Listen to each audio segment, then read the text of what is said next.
Сәлеметсіңдер ме балалар? Бүгін әдебиеттік оқу 22-ші сабақ. Бүгінгі тақырып ата ақылы.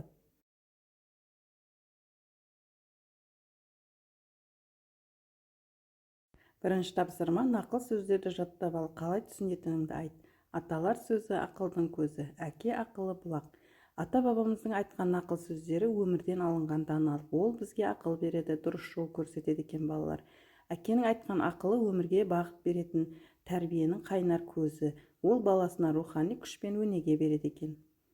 Есіңе сақта, Ахмет Байтұрсынұлы ақын, жазушы, ғалым, Қостанай өңірінде туған, тұңғыш әліппенің авторы. Қырық мысал деген кітабы бар. Екінші тапсырма, түсініп оқы. Ата насихаты.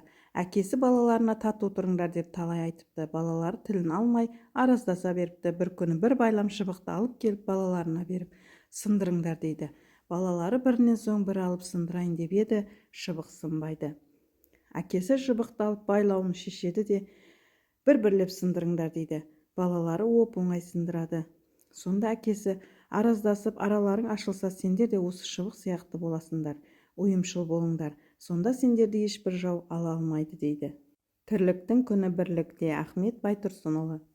Келесі үшінші тапсырма, насихат сөзіне мағынасы жуық сөздерді белгіле. Ақыл, өтініш, шешім, өсиет, келісім. Бұл жерде балалар дұрыс жауап өсиет екен. Келесі төртінші тапсырма, мәтіннің суретке сәйкес келетін тұсын тауып әңгімеле. Әкесі балаларына үнемі тату болуды айтып насихат береді.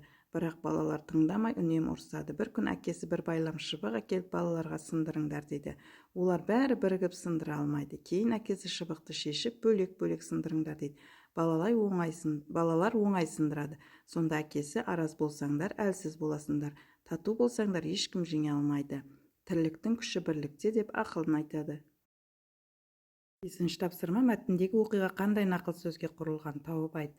Мәтіндегі оқиға бірлік бар жерде тірлік бар деген нақыл сөзге сәйкес құрылған екен балалар.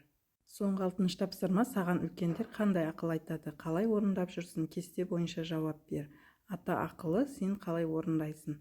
Әдепті бол, адамдармен сәлемдесіп жүремін, үлкенге жол беремін. Үлкенді сыйла, үлкендердің сөзін бөлмеймін, тыңдаймын. Еңбекқор бол, үй шаруасына көмектесемін, сабағымды уақытында орындаймын. Балалар, бүгінгі сабақ аяқталды. Келесі сабақта кездескенше сау болыңдар. Каналға тіркеліп лайк басуды ұмытпаңдар.